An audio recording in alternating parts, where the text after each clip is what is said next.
Intentar el tornillo meterlo un poquito para que no se salga. La tapica esta y después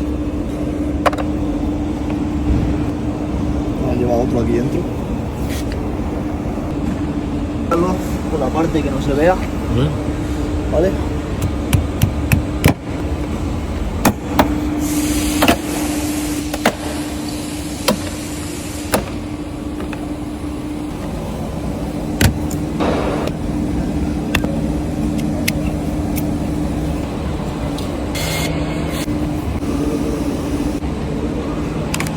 Sacarlo de aquí mejor.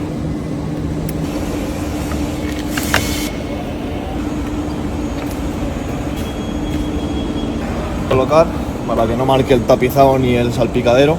Lo volvemos a meter. Falta nada,